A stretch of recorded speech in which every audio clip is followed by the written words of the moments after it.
All right, this is a 45-70 military rifle, made in the Civil War, but converted to a cartridge type gun instead of loose powder and a ball, and this is what they converted it to. So what they did was they put this piece in here. It's got a name for it, but I don't know what it is. By putting this into the old gun, they were able to, this piece here is welded in here, so they were able to make it so you could fire a cartridge, which would be pretty fast compared to other stuff. Then you would slam this down, and you would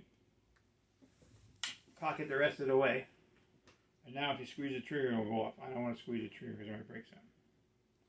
But this was a sight here. Let me see. There you go.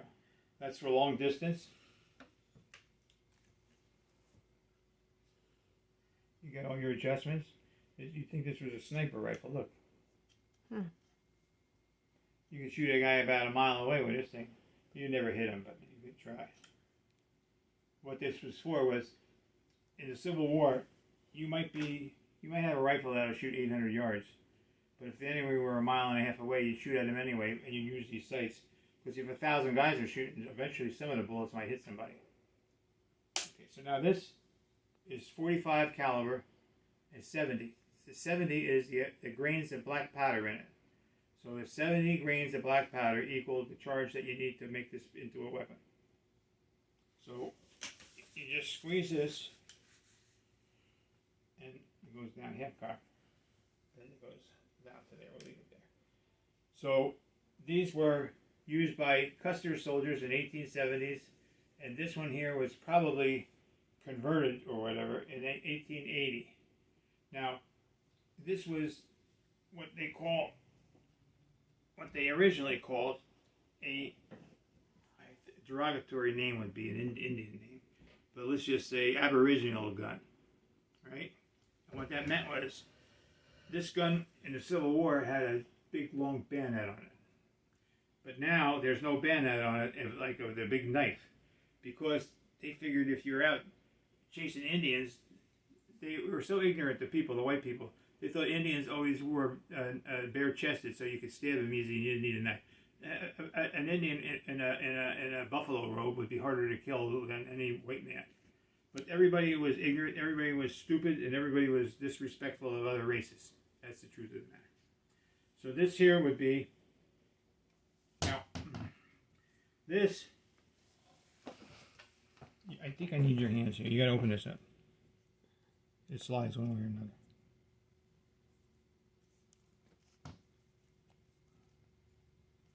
Well, it does work, but I don't know. I got MS and I'm too weak now. All right, we'll try it. Yeah, I can. It doesn't want to budge. I can't. All right, we'll play around with it. In there would be your cleaning brush and stuff that you need to keep the gun in tip-top shape. So what is then hollowed out? It's all hollowed out in there, and there's enough room in there for putting cleaning. I would never have guessed that if you hadn't said that. Right, now that would be on the end, placed on the end of this. This end down here is got threads on it, and you'd screw that thing there to this, and then you'd go down the barrel like this and clean it out, because this is black powder. You fire 15, 20 rounds, you got to clean it or you'll be dead. The gun won't work. That's what they say in Longmire. Yeah. So now there's another. This is a problem here, so I need you again. See this? You got to spread one way and one the other.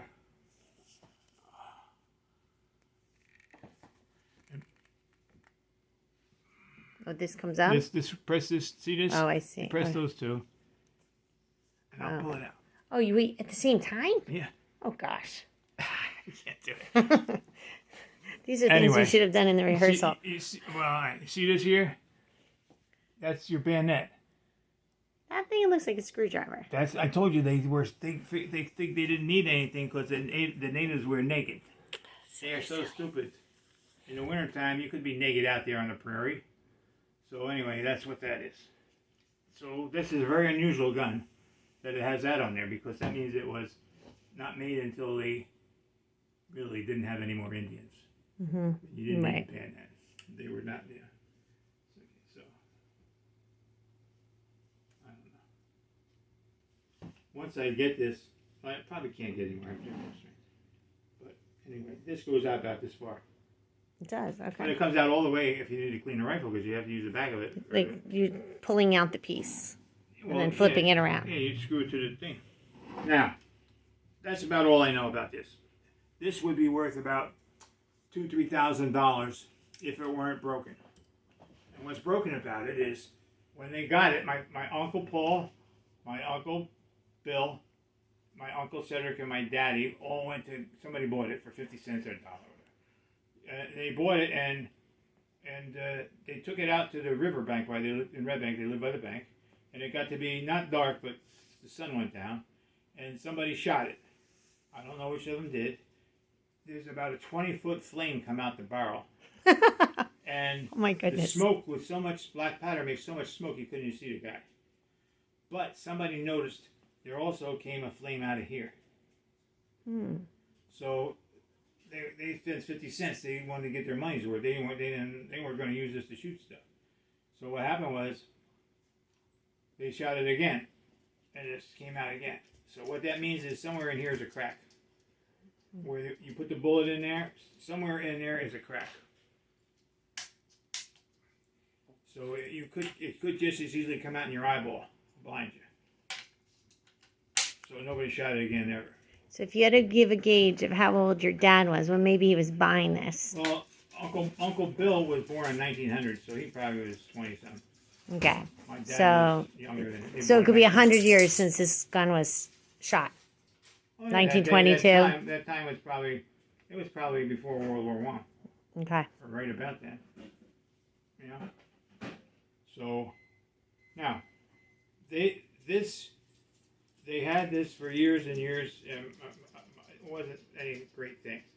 It's only a great thing to me because I read about it, and that it has a bayonet barrel for killing Indians.